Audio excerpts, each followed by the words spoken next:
Hi guys, Steve here, and on the last episode, we electrified a doo-doo, we built some turrets, and I look at a doo-doo wyvern's groin. On this video, I'll be giving you my final base tour. I'll start by flying around the outskirts of it so you can see it from the outside. That's the main house, and that's the tower house Musper and Mo built. We liked it when Scorched Earth came out because it's a completely fresh start on a new server. All the other maps have got huge tribes on them, and have had almost 2 years to build up, and I could wipe you if I felt like it. However, on the Scorched Earth server everyone started off on the same time, so it was survival of the fittest with the strongest surviving. The environment was challenging and killed you more times than any of the players did, and you had to adapt to the lack of dinosaur types on the map, with the one you missed the most being a Quetzal to do metal farming. However, the upside of that was that there was no air siege engines. Quetzals encased in metal. There was also no pterodons, so you didn't have to put up with pterodon bombing, of people speccing them to be ridiculously fast and flying past turrets without them being shot. And by the way, all the devs needed to do was limit their speed to 150 and that would solve that problem, instead of that bullshit patch of nerfing all flyers. So without those, wyverns were the only real air threat you had to defend against on this map, and that forced the raiding down to the ground with rock elementals, which was really good. And in that time we built these bases. Turrets were enough to keep the wyverns away in the sky, but the main threat was rock elementals tanking your bullets on the ground. This is Sam's base. Metal spawns on this shelf, so we originally built it to keep farming it, and he's upgraded it to be his home and a guard tower. Anyway, we were happy playing on the server, and then the devs screwed it up with cross-server transfers, which allowed those huge tribes, who dominate their server and had 2 years to build up, to invade every other server including Scorched Earth, where we've just had over 3 months to build. There was no way our handful of guys could have defended against that, so I told everyone to check out other games and I recorded this footage before we got wiped. Then we played Ark part-time, more in a caretaker role. This is our prison. I'll show you inside later on. So yeah, it was hard to be enthusiastic about the game, knowing everything we did past cross-server transfers would be a waste, as it would just be a matter of time before we got wiped anyway. I did my Death of Ark video to try and warn the devs what would happen, but they took no notice, and it's really hard to care about a game when the devs don't care about its players. We'd done everything we wanted to on Scorched Earth, and to be honest, it was a real pain in the arse playing on this server. You had to have your living quarters made out of adobe or the heat would kill you. Then you had to coat that in layers and layers of metal to protect it, which made your base take even longer to spawn in than any of the other maps, which became really irritating quickly. But the thing that pissed us off the most was repairing the bloody power generators every single day. In fact, twice a day to make sure they were topped up. That alone makes you don't want to play on this server anymore, as it forces you to be a slave to the game. But as you saw in the rest of the episodes, we had some good times on this map together. Before cross-server transfers, the combat was really good. Wyverns fought wyverns in the sky, and the biggest problem on the ground was rock elementals tanking your turret bullets, so you had to try and build defences to stop them. We had 3 ramps going up to our plateau, so I'll show you what it looks like from the outside on the ground. At the front gate we've got 2 towers guarding the entrance. The turrets will shoot at anyone coming close to the wall. Sam came up with a good idea with his golem teeth. A rock elemental could come up here and walk over them, to attack the main gate or to tank the turret bullets. But they'll suffer from a lot of damage, and when they want to retreat they find they can't, because these teeth are blocking them. This is a side ramp. Raiders will get shot from a turret on the left, but mainly from a turret on the right. And this is a back ramp, which is the biggest and hardest to defend. You got a small tower on the left shooting approaching raiders. Then inside.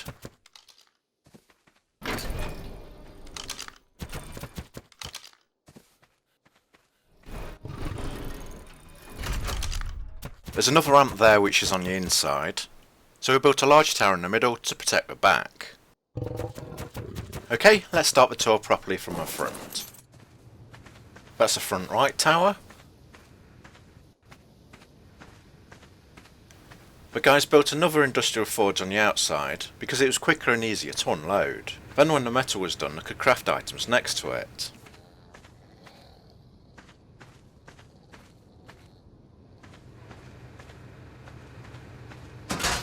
This is now the entrance to the incubation room. But I'll go back and show you the outside first before we get to the inside.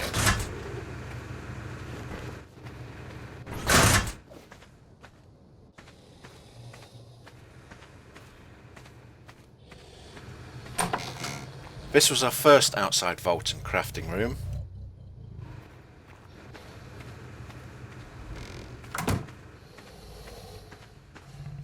That's a side ramp tower.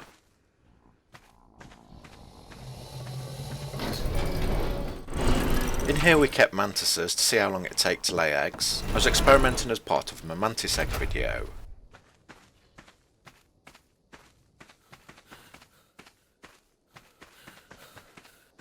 Over here is my Wyvern proof greenhouse. It's where we grow all the kibble. There's a video explaining how it works on a playlist at the end.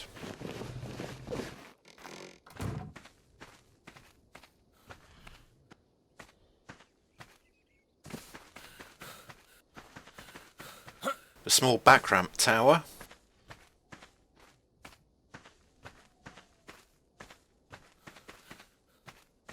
The main back tower.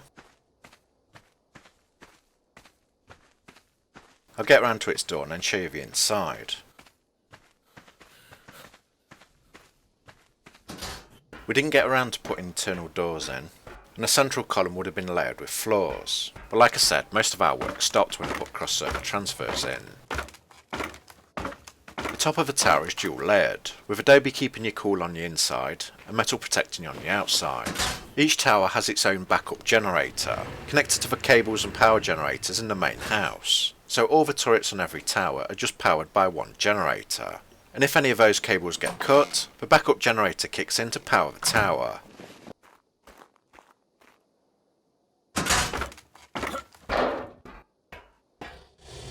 On the roof we have a manned minigun for extra firepower. This can cover both ramp doorways.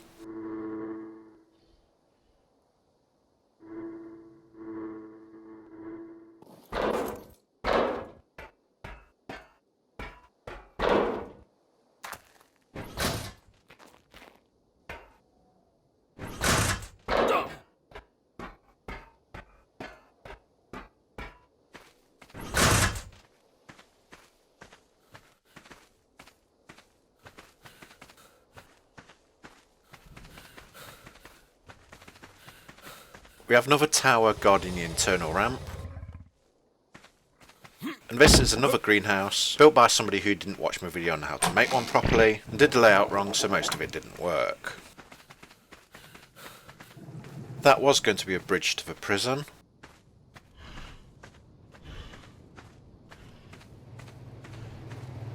We had started to protect the bottom of the base with a layer of metal dino gates. It's just an extra layer that the raiders would have to go through. I'll now quickly show you the base from above before we go inside.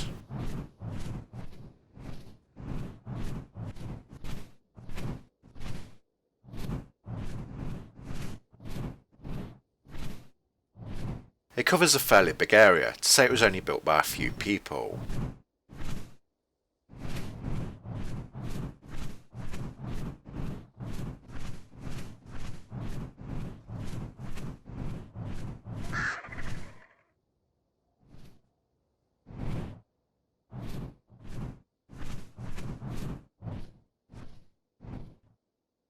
Like I said, it takes forever for the base to spawn in.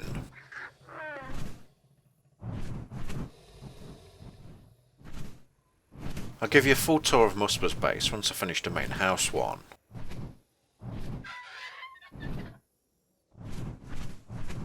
This stone building was going to be another tower house to protect the other back entrance. That's the prison, which I'll show you later.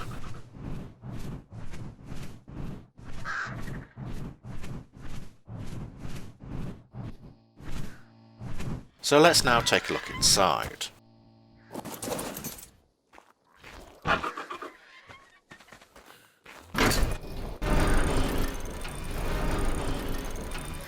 We've moved other wyverns to the levels above. That gives us more space to keep the ground dinos in here. All the side walls are reinforced with supporting struts, so even if the entire side is blown out, the base will keep standing. I'll give you a quick look around.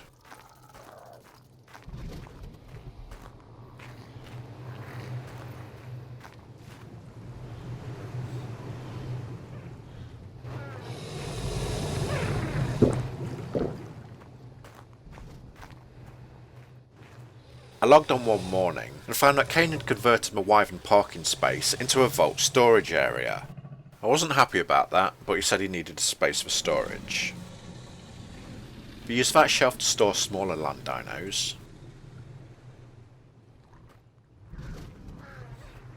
And I'm forced to park my Wyvern here now, which is more of a pain to land on.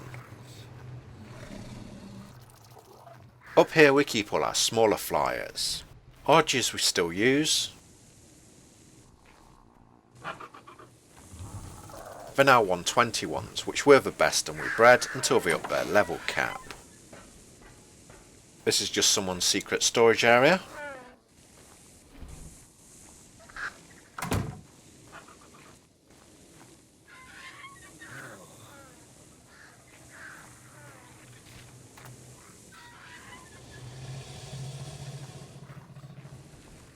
Under here is a way to the main crafting area, down that side.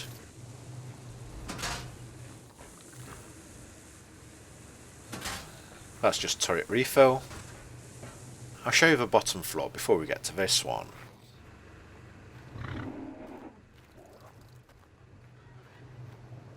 After I built the bottom of this room with pillars and ceilings, I placed an adobe floor on top to keep it cooler in here.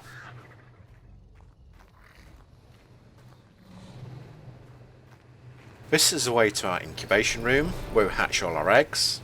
There's a bug where you fall through the ground when you go to sleep, and when you log back in you've got to demolish your foundations to escape. We moved the power generator into its main room, so when people keep walking past it they can check if it needs repairing. Up here's the grinder. You can break all the items you don't want into resources that you do. This is especially good for all the shock sticks and tools you get from killing mantises.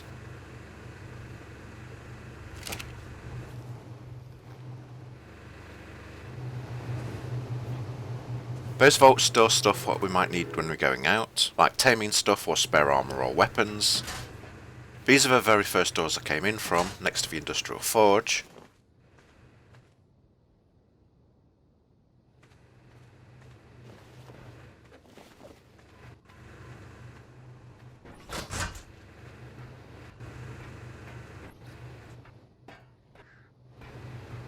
I'll do the downstairs first and then go up that ramp to the next floor after. Through here we have the main refrigerator room. Again we put the adobe floor in to try and make it cooler in here, but it looks really messy and the biggest downside is it raises the floor up. So to try and get away from crouching every time you want to go through a doorway, we're forced to put another door on top of it. Here's the industrial cooker where we make all the kibble. We had to extend pipes to the oasis to get the water, as it doesn't work being connected to the well. We kept falling down into that secret vault room, and the only way out was to demolish the wall, so we just left it. Through here is a chemistry table. And if you take these doors, it leads you out to the front of the base. This is a front buffer zone, so raiders would have to get through 2 layers of metal. And this takes us outside to the front gate. We can land here and go through those doors, to save us going all the way around the back.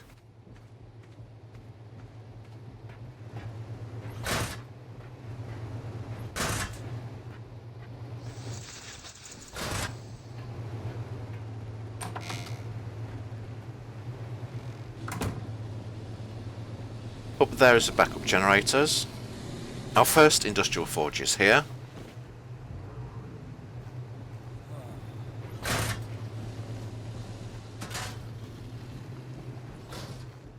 An access window to put metal in the forge from here.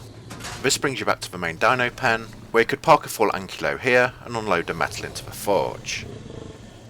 As you can see, the heat from being in there almost kills you, so you can't stay in there for too long. That's all the downstairs, so I'll now show you the levels above.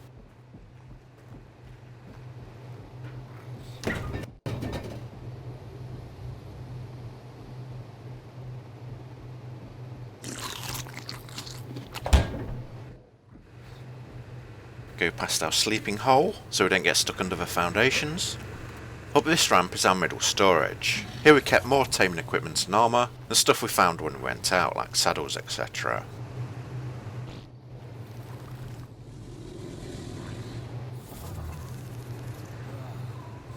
This corridor is on the opposite side of a row of vaults in a dino pen, so we can drop stuff in the vaults and then access it from these windows, without having to go all the way around.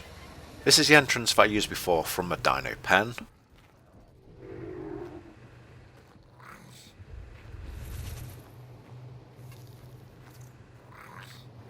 So you've got mid-storage down there. So through here is the main crafting area, with a kangaroo butt sticking through the ceiling.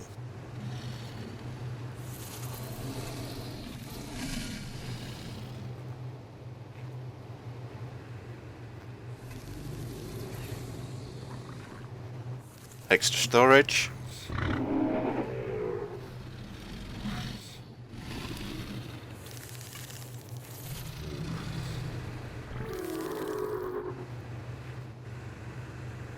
More storage. That's a side gateway.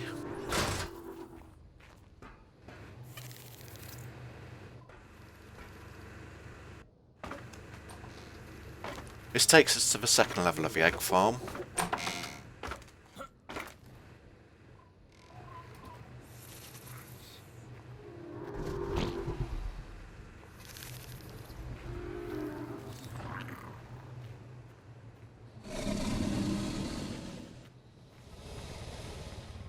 We're above the main house, so on that side it's a dino pen.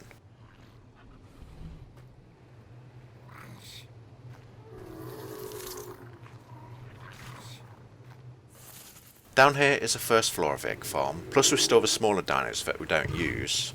We've not organised them in rows as we don't need their eggs anymore, so these two areas now are mainly for storing dinos.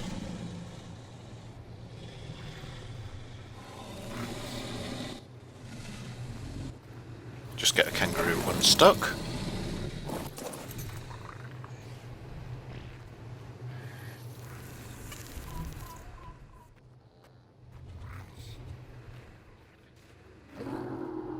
I just make my way back to the crafting room, as there's still things I need to show you.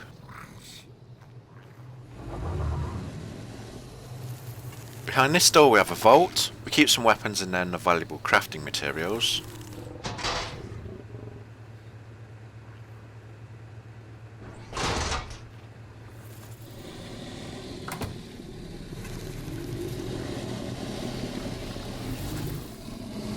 Down this hatch we have the other vault, which would be hidden if we filled in the walls next to the well.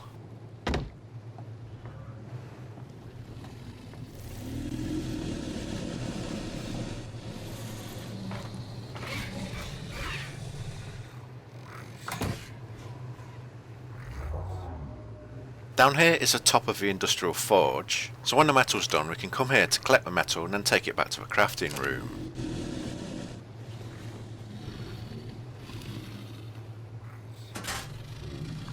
That's a vault corridor again.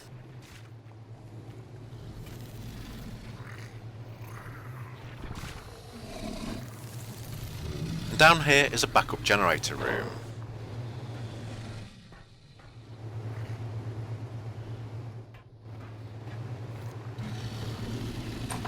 That's just a decoy room. One of the backup generators connected to the same power grid as all the rest. I've done an electrical video on the playlist to show you how to do that.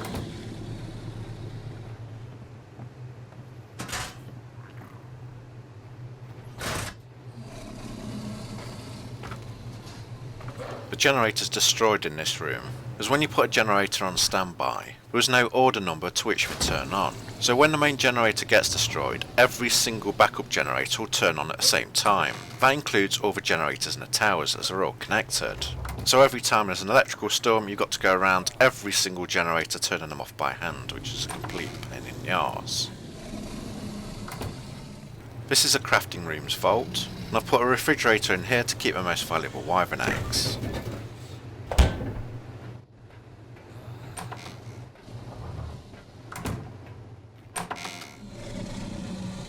This hatch leads down to the industrial forge.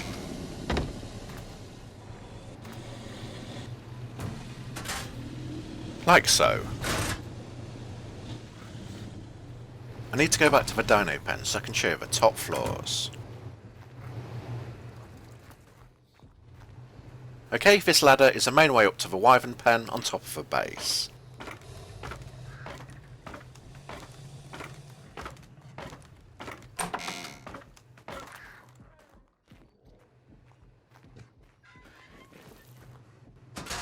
Then you go up here. This is where we keep some of our wyverns. I'll show you the other places later.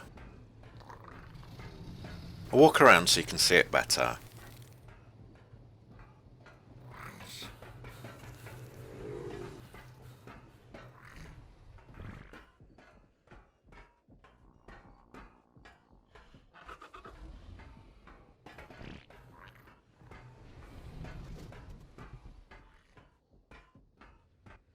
As you can see, there's no behemoth gate to let the wyverns in and out. I didn't want one because it costs a lot of resources, and it's a weak point that people can attack to get into the base. So instead we use the elevator to get in and out. You go over the opening and look down, then press E to summon the elevator. It raises, and pushes you through the roof.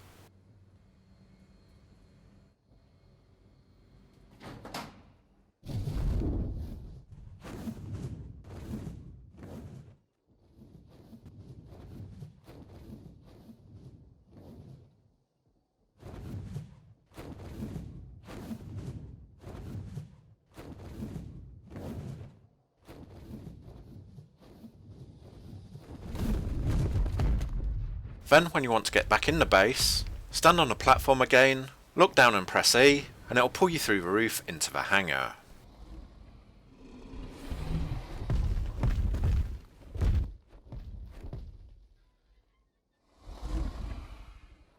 You already made these parking pens, so you could back up against a wall with just your tail sticking outside.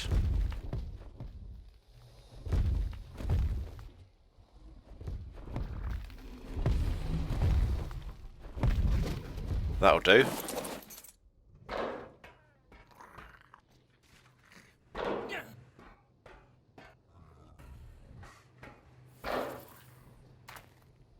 There's another way to the Wyvern pen, and that's through this door from the top egg farm.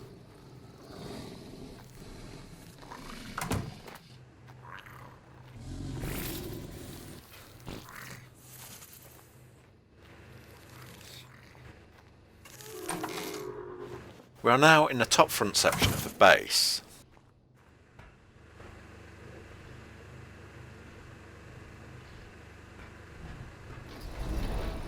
This is where we're going to put manned miniguns to shoot down at raiders in the front gate.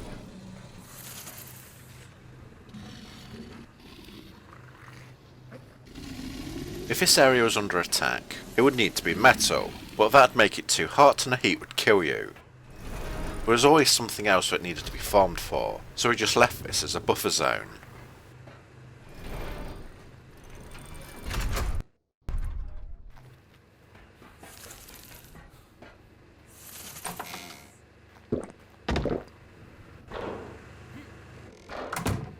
Down here we have corridors. We were thinking about putting turrets in there in case anyone got in.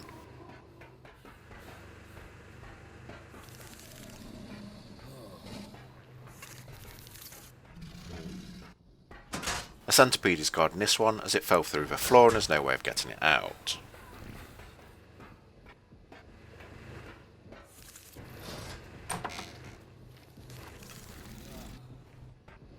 This takes us back to the storage room at the side of the main crafting area.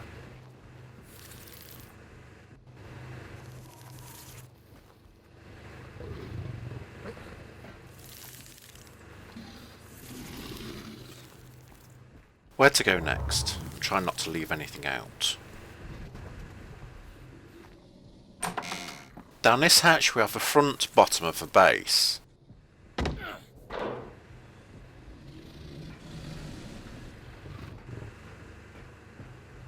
This is another dividing wall. These reinforcement pillars will hold up the base if the front wall's destroyed.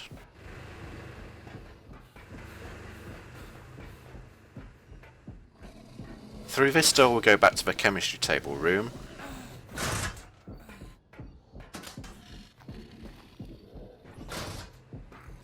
The heat's going to kill me, so I might as well finish the job quicker and turn the forge on.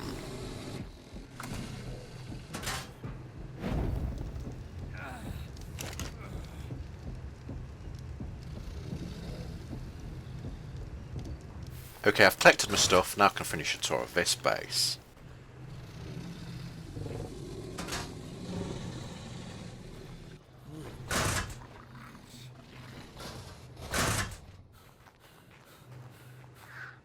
This dino pen is built on a slope, so the only way of getting the rest of the building straight was to build one flat level, then another level one wall tile deep below it.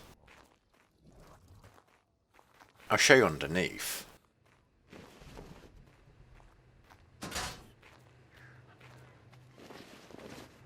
I've used pillars and ceilings to create a large flat area as close to the ground as I could. Then when the gap was one wall tile down, I created the other floor surface from that.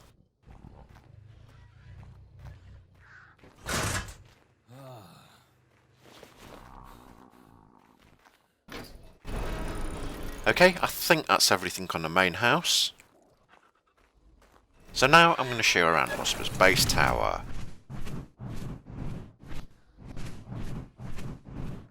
The commentary will be less frequent on this one, because this will be the first time I'm fully exploring a base with you.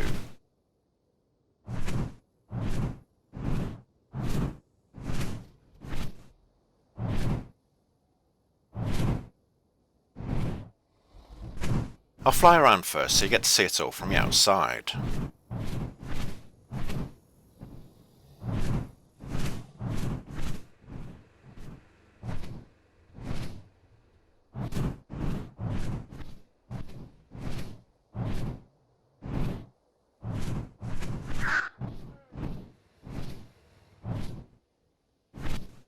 I think he's gone for the more chaotic way of designing.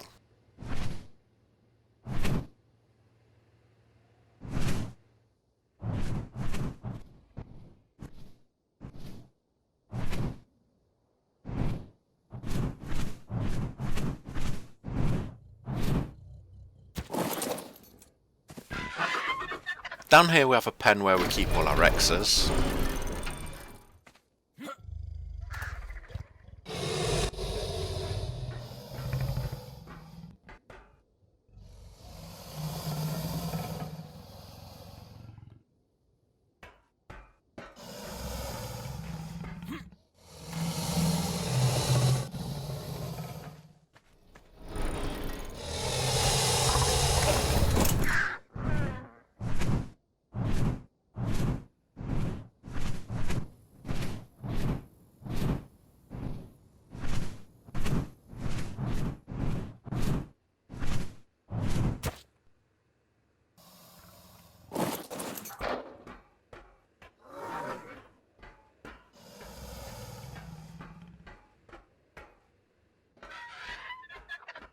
He likes to have everything close by, so he's got his own greenhouse to make kibble.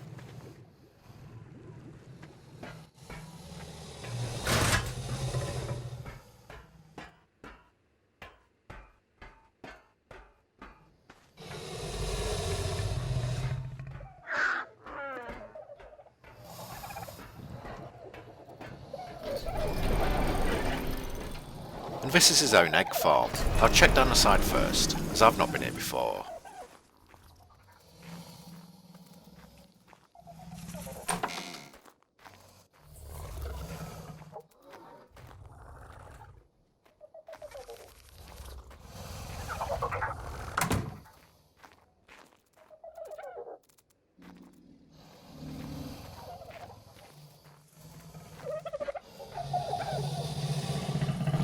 He's got his own little army of dillos.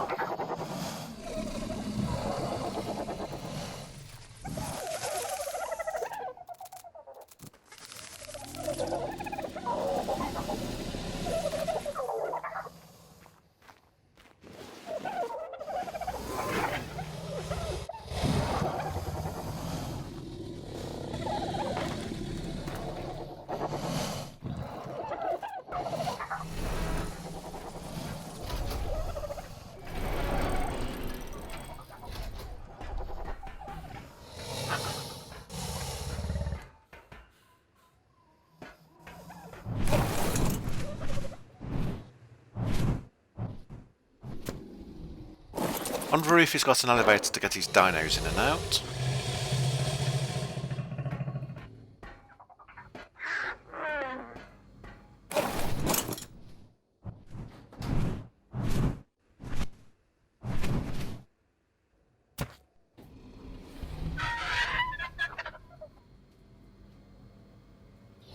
It looks like he just uses it for his ankylos and a wyvern.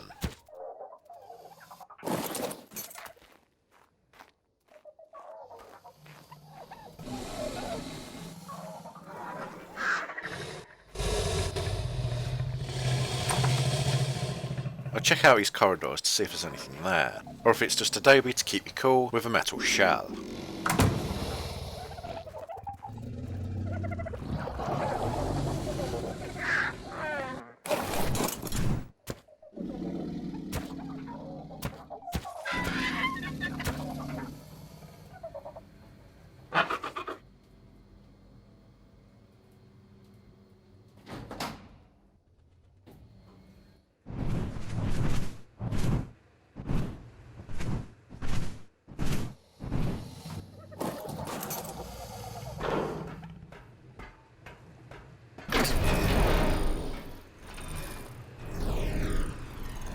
This tower base isn't at the same angle as the main house, so all the cables coming from there are at an angle.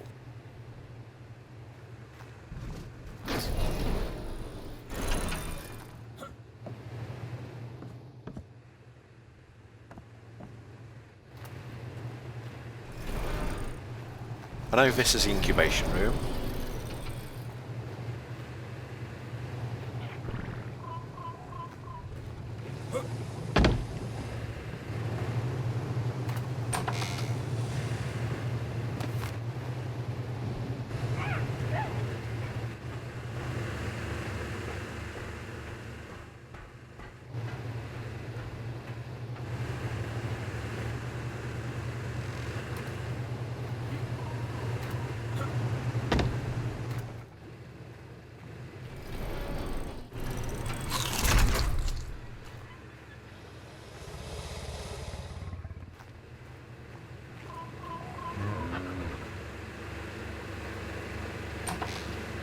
He's got multiple generators and backup generators around his tower.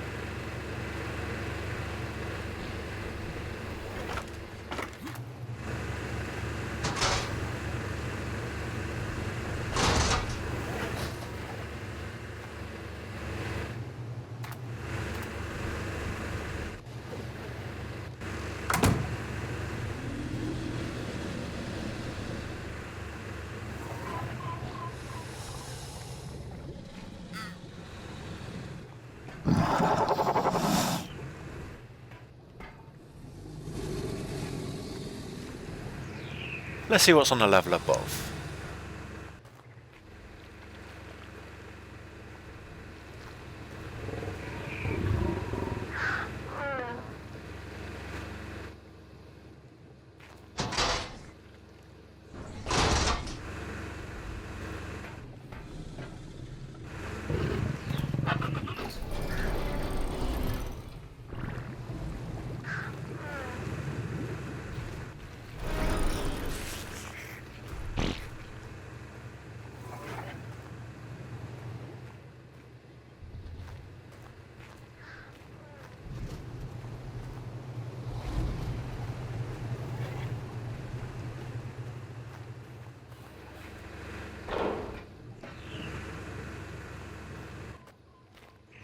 There is a level above this, but the only way I know how to get to it is flying from the outside.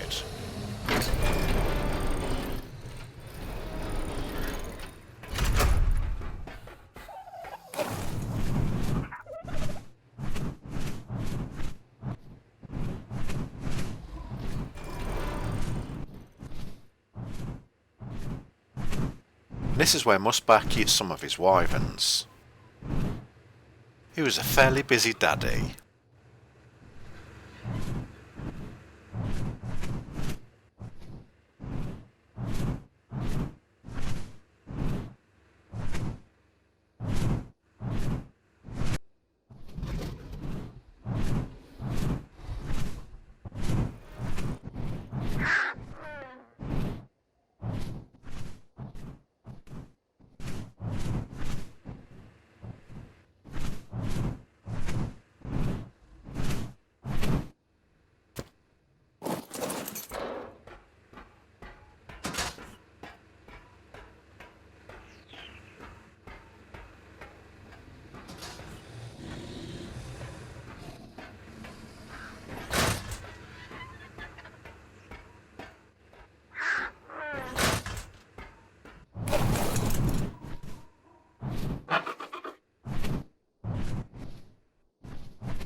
And that's Musper's base. To either side of it we were going to build another tower base. We did the shell of it in stone, and it was going to help guard his back corridors.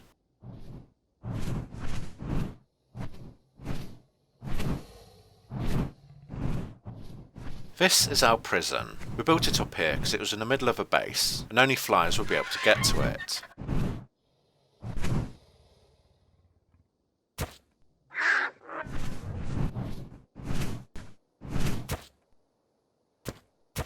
The hatch on the roof is to drop prisoners in the room below.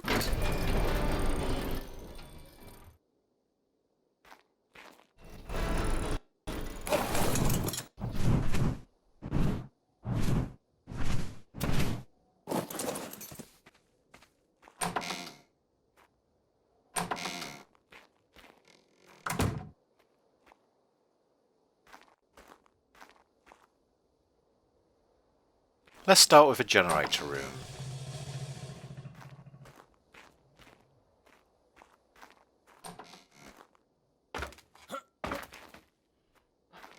If the cables get cut, this will turn on automatically and keep the turrets running.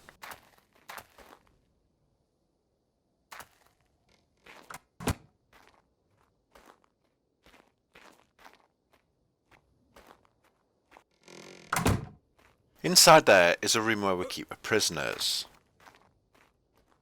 I've put windows there because when they wake up, they'll tell their teammates looking for them that are in a 2x6 hut with windows, which this isn't, so hopefully it'll throw them off to where they are.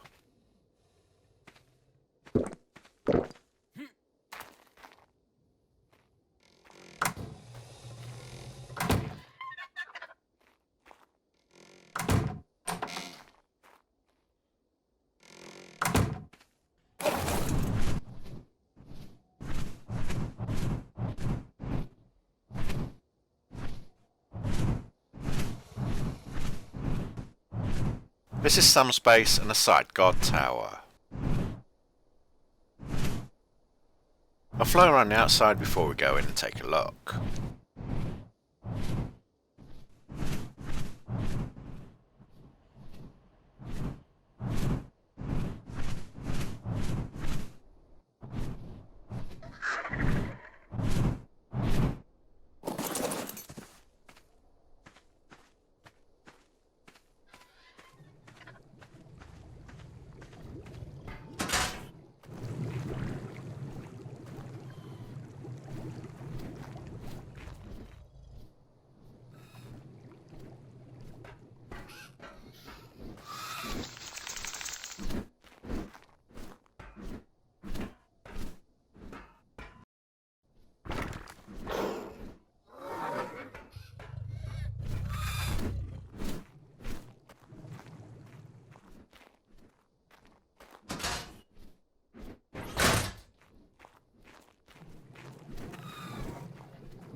You'll notice no dino gate to take the Ankylo out, but what he's done instead is a quite clever version of our Wyvern elevators, just in a smaller version.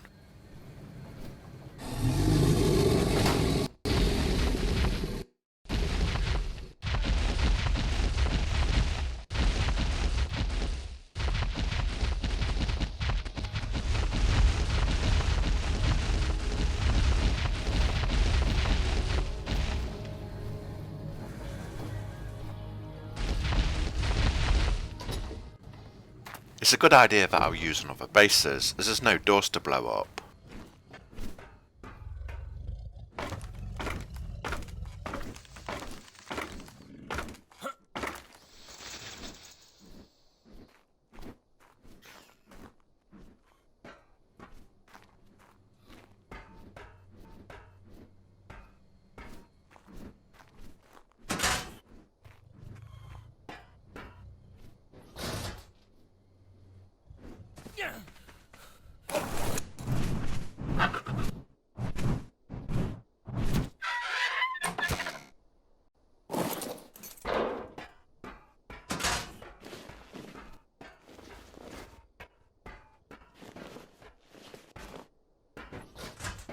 And again he's got his small elevator on the top to get his flyers in and out.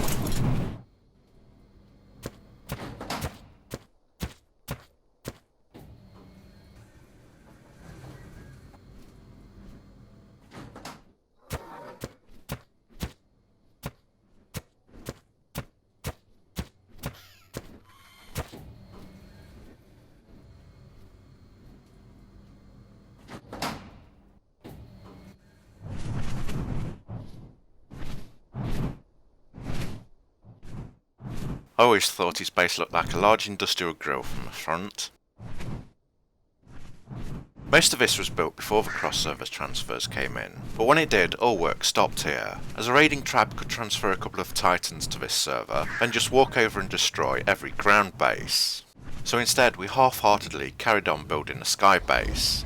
We only mostly worked on it at weekends when it was double farming, and then it was just mainly 2 people.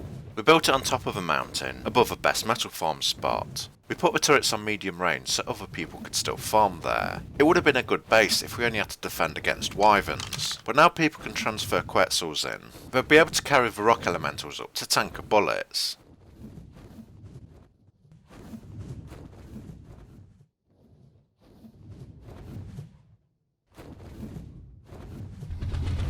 Kane built most of this middle section of the sky base by himself, but I did most of the right section, then started work on the left. The middle section's mostly finished, with all the internal parts put in, but the right section's just a metal shell at the moment. Building this was deceiving and extremely draining, because there's more metal used here than there is for our main ground base. Plus trying to get its foundations as low as possible so no one can get under them took 10 times longer than it normally would to build. I'll stay here so you can see inside the base as it spawns in.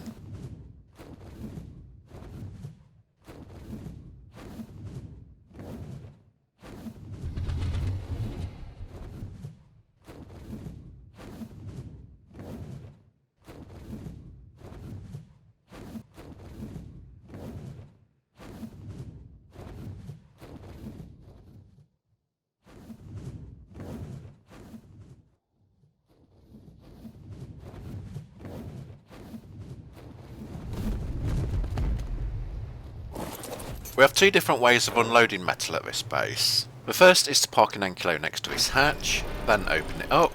Then you can transfer everything into the vault.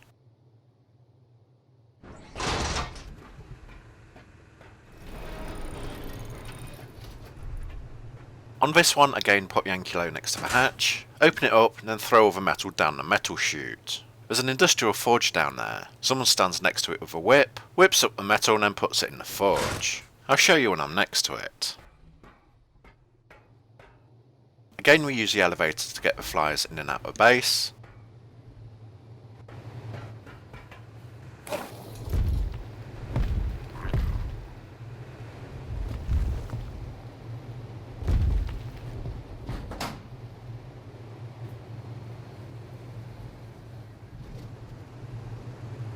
This is where we keep the rest of our wyverns.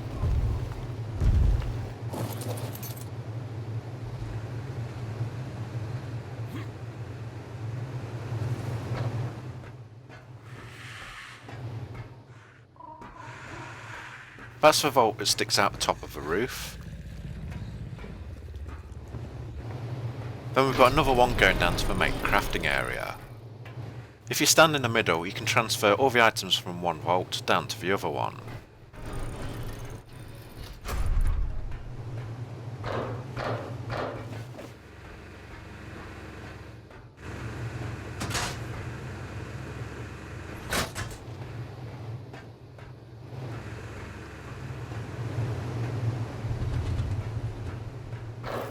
Each of us have got our own wyverns for different tasks, like some with lots of health for tanking, some with weight, speed, etc.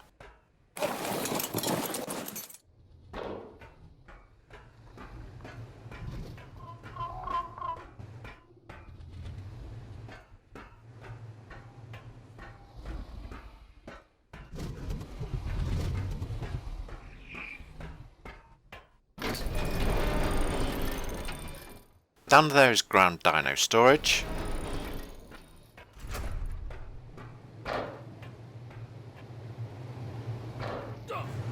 down here on this level we have the work areas.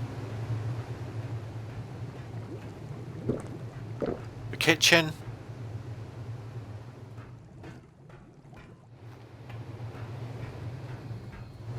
Vault storage, and where we keep the snails. We'll just collect the paste as I want them to build more.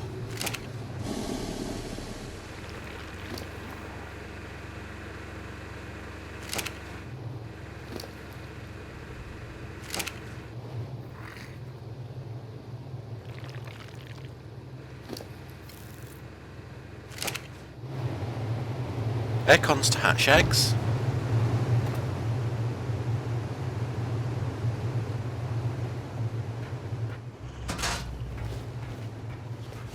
This room is where we were going to keep land dinos.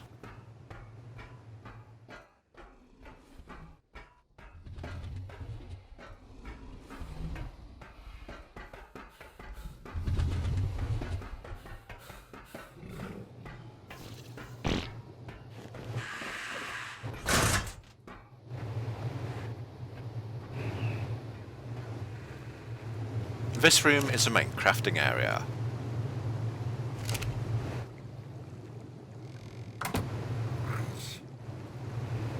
Generator in plain sight so everyone can keep repairing it.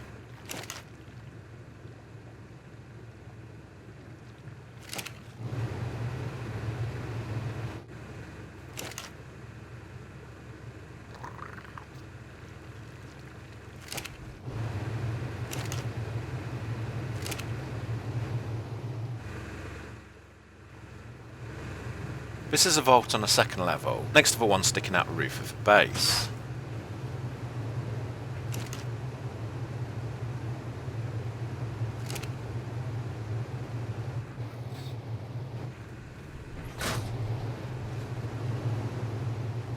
This is the bottom of the metal chute. Someone unloading throws all the metal down here. Then another person stands here and whips all the metal up, then turns and puts it in the industrial forge.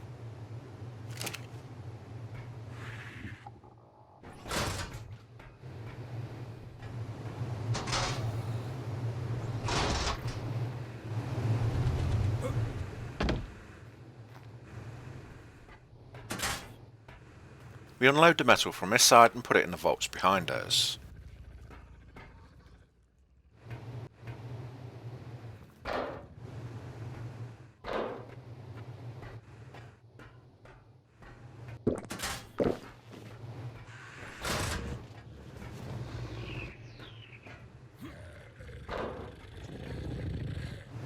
This area is a small flyer hangar, and you get to it by the way of these stairs.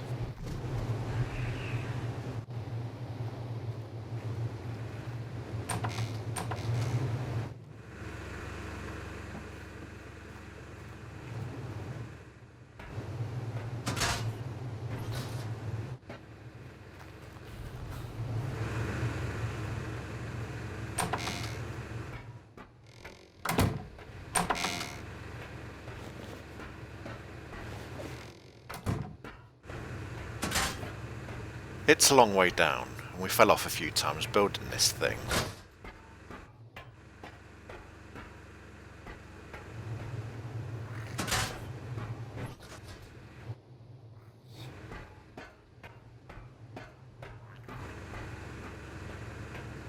I'm looking for the bridge entrance to the other side.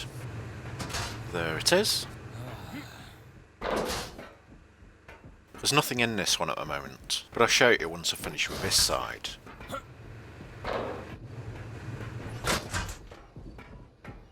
And the heat's killing me.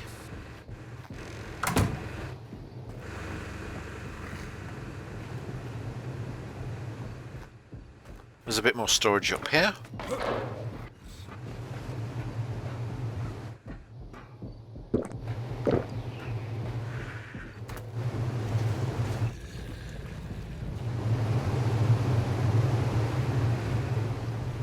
I'm trying to think if I've remembered everything. I think so. So now I'm going to show you the other side.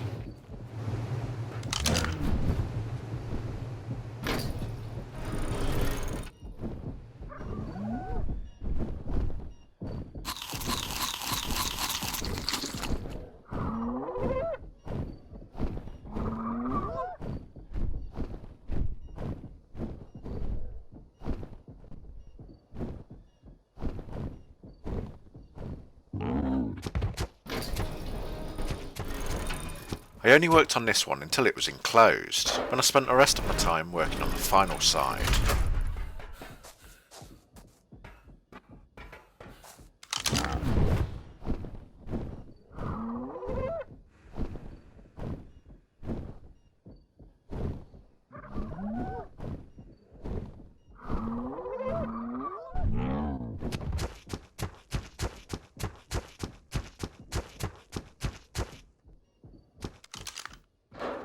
It's fairly big in here, so you could divide it into several levels.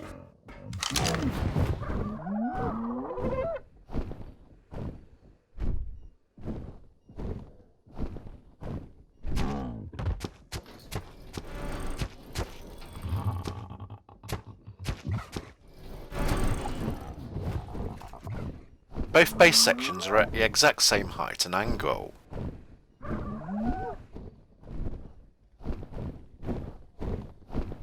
To do that on the third section, we had to go all the way down, then to the side on the third plateau.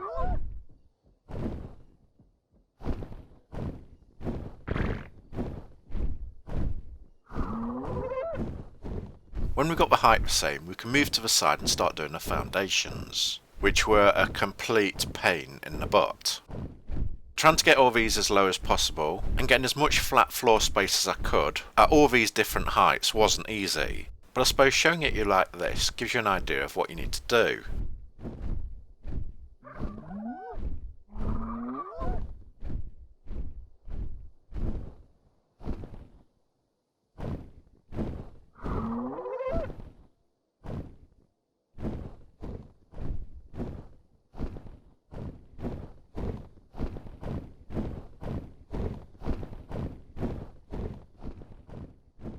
And that's our base tour. This is the final episode of this Scorched Earth series. Because after this we got wiped by a tribe of 50 cheats, who used glitches and a duplicating bug for months, so they got most of their stuff for free. I guess that playing properly on the official servers was too tough for them. You can find out what happened to them in my Nooblets bounty videos.